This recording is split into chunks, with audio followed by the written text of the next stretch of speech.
Lecimy! Lecimy! Cześć! Cześć! Wreszcie, obiecałeś, że mnie odwiedzisz, kiedy wydasz płytę i jesteś? Jestem, tak jak obiecałem, dokładnie. 3 dni po wydaniu płyty. 3 dni po wydaniu płyty, 3 dni z dobrymi recenzjami i ze szczęściem na twarzy. A dlaczego musieliśmy czekać tyle lat? 4?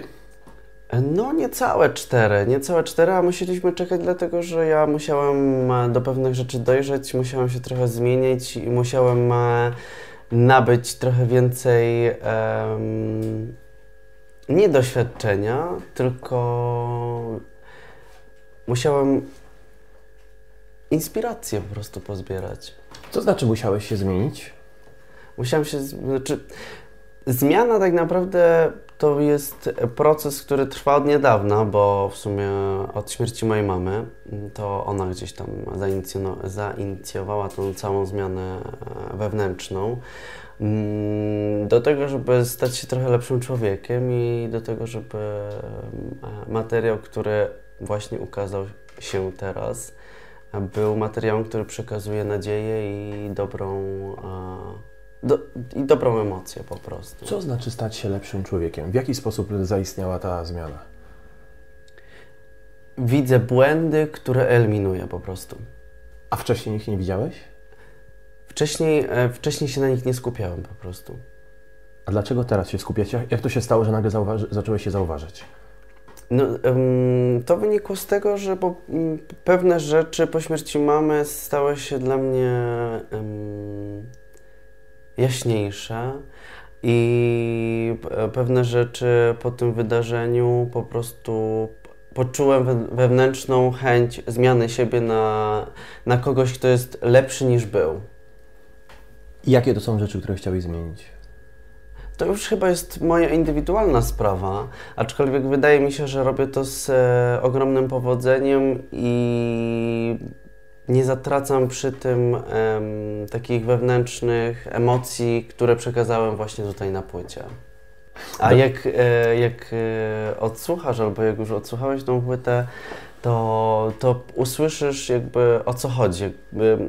W tym materiale, ten materiał jest materiałem wyjątkowym, dlatego że słowa, które są tutaj śpiewane, są podszyte trochę inną emocją niżeli znaczenie tych słów, tak? A kiedy nagrywałeś płytę dokładnie? Nagrania płyty zacząłem w lutym. I trwały do? Do teraz. Czyli do miesiąc wstecz jakby zakończyła się, czyli we wrześniu. Czyli ja rozumiem, że te emocje są ze względu na śmierć twojej mamy. Też, również. A poradziłeś sobie już ze śmiercią mamy? To jest tak, że pożegnaliśmy ją z rodziną w bardzo wyjątkowy sposób, bo zrobiliśmy takie wielkie ognisko i wszyscy śpiewaliśmy na tym ognisku i to było takie oczyszczające i to był dla niej hołd, dlatego że to była wielka artystka. A nie boisz się? Ale nie poradziłem sobie z tym jeszcze. To jest temat, który będzie jeszcze przez długi czas u mnie siedział w głowie i wydaje mi się, że nie poradzę sobie z tym tematem nigdy, bo z takim tematem nie można sobie poradzić po prostu. Uciekłeś trochę w pracę, nie boisz się, że właśnie uciekłeś trochę od tych złych emocji? Nie, ja się cały czas z nimi konfrontuję i wierzę po prostu, że gdzieś tam kiedyś wpadniemy na siebie i że po prostu dalej będziemy ze sobą jakby w kontakcie, chociaż teraz jesteśmy w duchowym kontakcie, to wtedy będziemy już takim personalnym. Powiedziałeś takie zdanie: dzięki niej zrozumiałem pewien cykl. Odbyłem podróż wewnętrzną, ciężką, ale jednocześnie ożywczą. To był jej ostatni wielki dar mamy dla mnie. Otworzyła mi szerzej oczy, więcej zrozumiałem, więcej czuję, mocniej otwieram się na ludzi. No dokładnie. Jakby to, co się stało, spowodowało, że moje wewnętrzne zamknięcie, które wynikało sam nie wiem z czego, jakby to spowodowało, że chcę poznawać ludzi, chcę dzielić się z nimi tym, co przekazała mi moja mama. Czyli zacząłeś żyć trochę na nowo? Tak, to jest nowy rozdział w moim życiu. A jakie masz relacje z tatą? Dobre, bardzo dobre. Bo widziałem podczas finału X Factora, że... Tak, znaczy ja o tyle jestem szczęśliwym człowiekiem, bo wygrałem wspaniałą rodzinę, tak? Mam wspaniałego brata, mam 2 wspaniałe siostry, które absolutnie są ze mną. Zresztą wczoraj swoją siostrę odprowadziłem w sensie odwiozłem na dworzec, bo przyjechała do mnie na weekend i spędziliśmy w sumie bardzo dobrze czas. Także staram się opiekować swoim rodzeństwem, pomagać mu kiedy trzeba i rodzeństwo robi to samo kiedy. Co sprawia Ci największą radość w życiu? Powiesz śpiewanie. Nie, właśnie największą radość sprawia mi radość drugiego człowieka.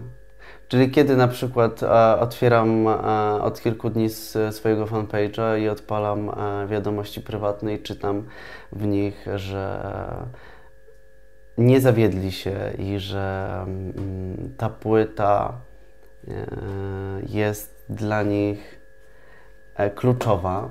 W takim znaczeniu, że jej przekaz do nich trafił i oni to zrozumieli te emocje, dlatego że ta płyta jest bardzo ciężkim materiałem. To nie jest tak, że to jest jakiś lightowy materiał, którego nie trzeba rozumieć. Ten materiał trzeba zrozumieć i trzeba być odważnym człowiekiem, żeby go przesłuchać. Jest zróżnicowana. Jest bardzo zróżnicowana. Ja przeczytałem taką analizę w internecie a propos Twojej osoby przez jakiegoś psychologa, że Twoja kontrowersja... Wynika z mamy, tak? Tak, jakby Twój styl ubierania wynika z tego powodu, że Twoja mama jakby przeprowadziła się poniekąd, zostawiła Cię, kiedy byłeś mały. Czy coś w tym jest? Wydaje mi się, że nie. Próbowałem sobie to przeanalizować i absolutnie nie jest tak, dlatego że ja takie rzeczy robiłem już, kiedy mama była w domu.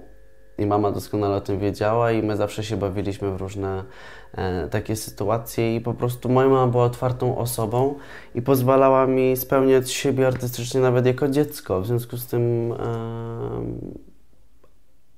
to, co tam było napisane, w dużej części na pewno jest bójdą. Gdzieś tam pewnie prawda znajduje się, skoro zostało to napisane przez psychologa, chyba że ktoś nazwał się psychologiem po prostu w internecie. Ale skąd się to wzięło? Czy zastanawiałeś się kiedyś na tym, że było jasne, dla mnie super, ja uwielbiam jak ktoś jest kolorowy, jak ktoś jest barwny. Wręcz mam problem z osobami, które nie są barwne, więc... Nie wiem skąd to przyszło. Nie wiem, po prostu mam powalony mózg i tyle. Jakie masz wady?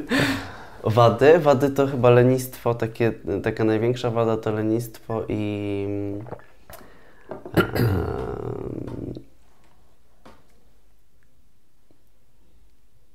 właśnie. No?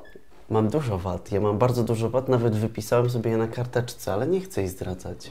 To bardzo dobrze, jak już sobie je wypisujemy, to już połowa sukcesu, bo teraz mamy świadomość większą. Teraz wiemy co, no dlatego mówię, że jakby wiem nad czym pracować i widzę, że jest jakiś progres. A co daje Ci największą siłę? Największą siłę daje mi zdecydowanie rodzina i przyjaciele, obecność drugiego człowieka, myśl i ja sam sobie daję dużo siły też. W jaki sposób? Automotywacja. Jakie są Twoje przemyślenia a propos życia? A propos świata. Każdy ma jakiś pogląd na temat życia, na temat świata. Czasami na to wpływają sytuacje, które akurat miały miejsce w naszym życiu, czasami... Nie wiem, wydaje mi się, że świat to jest jedna jakby skumulowana energia, która przetwarza się jak odpady typu, nie wiem, plastik, czyli odpady wtórne, tak? Czyli, że z naszej duszy powstaje coś zupełnie nowego, co spotykamy na swojej drodze, dlatego tak dobrze nam się z kimś na przykład rozmawia, bo jednak część nas jest wewnątrz tego drugiego człowieka. Dobre pytanie było, bo jest dobra odpowiedź. Czyli jednak myślałeś nad tym. Oczywiście. Ciekawe. Jeszcze chciałbym wrócić do tych 5 lat, niespełna 5 lat, jak bardzo się zmieniłeś, bo to jest ciekawy temat, zwłaszcza, że to na Twojej płycie jest pewnie bardzo widoczne. Moje poglądy nie zmieniły się bardzo, bo dalej gdzieś tam jestem wyznawcą takiej prostej maksymy Carpe Diem i rzeczywiście cieszę się tą chwilą, cieszę się tym dniem. Nie wyprzedzam przyszłości, bo nie chcę jej wyprzedzać, ani nie oglądam się za siebie, bo to jest bez sensu. Oczywiście wszystko jest wynikiem czegoś i to, że mnie nie było tak długi okres czasu i to, że trzeba było tak długo czekać na tą płytę, wydaje mi się, nie stało się bez powodu i to było dobre. To był moment, kiedy ja miałem czas na to, żeby poznać wspaniałych ludzi w swoim życiu i przeżyć wewnętrzną transformację, która doprowadziła mnie do tego, że ten materiał jest po prostu o 5 lat dojrzały, a wydaje mi się nawet, że nie o 5, a 15. Jak reagujesz na krytykę? Nie wiem, trzeba byłoby się zapytać moich znajomych i rodziny, ale wydaje mi się, że jestem w stanie przyjąć krytykę w momencie, kiedy jest konstruktywna, jestem w stanie ją przyjąć na klatę i doprowadzić do konfrontacji po prostu. Wydaje ci się, tak? Ale nie jesteś pewien. Jestem pewien. Nie będę oceniał, broń Boże, nie mam tutaj nic. No ja będę czekał na Twoją opinię, jestem jej ciekaw. Ze względu na Twój wizerunek na pewno miałeś wiele nieprzyjemnych sytuacji, ale mnie bardziej ciekawi, jakie miałeś najśmieszniejsze sytuacje ze względu na Twój wizerunek? Najśmieszniejsze sytuacje to na przykład sytuacje, kiedy jesteśmy w restauracji ze znajomymi, siedzimy sobie w restauracji. Nie, to nawet nie była restauracja, to był klub. Siedzimy. Oczywiście tam browarek, tararara, wszyscy się śmiejemy i w pewnym momencie podchodzi kelnerka. Ja jestem oczywiście w rozpuszczonych włosach w centrum, jakby gdzie siedziałem, tak akurat się zdarzyło, że byłem po środku stołu. Podchodzi kelnerka i mówi tak: ta pani w kręconych włosach ma otwarty rachunek od tego pana. I w tym momencie... Panem jest jakiś ktoś, kto Cię wyrywa, rozumiem? Tak. Panem jest oczywiście osoba, która... Nieświadoma. Ja oczywiście przez całą noc piję na rachunek pana, po czym spotykamy się na parkiecie w momencie, kiedy ja już wychodzę z baru, z tego lokalu i ten pan mówi: no to co, kochanieńka? Ja mówię: no to mam kutasa. On mówi...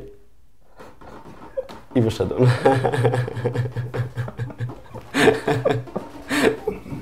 To była taka jedna z najśmieszniejszych sytuacji. Zaśpiewamy singiel trochę? Czy zaśpiewamy? Znaczy nie ja, bo ja nie umiem, naprawdę, to byłby dramat Możemy zaśpiewać. Dla polskiego YouTube'a, ale naprawdę lubię ten utwór. Emocjonalny i bardzo do mnie trafia. Znaczy, przede wszystkim jest to manifest. Wiesz, bo to jest taki manifest, moim zdaniem, w momencie, kiedy człowiek nie jest sobą, czyli robi to, co każe mu, nie wiem, moralność, tudzież, nie wiem, znajoma albo tato i mama. Niszczymy się wtedy. To wtedy jest koniec. To wtedy jakby, może nie, że sens życia się zatraca, tylko ta pozytywna energia, czyli to clue naszego istnienia, bo każdy ma swoje przeznaczenie, nie? A jakie jest Twoje przeznaczenie? No mam nadzieję, że moje przeznaczenie to jest muzyczne uniesienia wielu ludzi.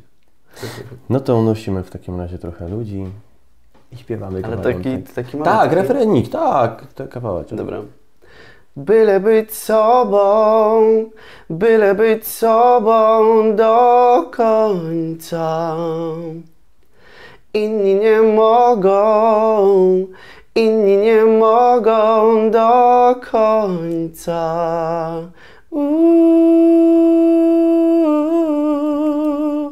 Do końca.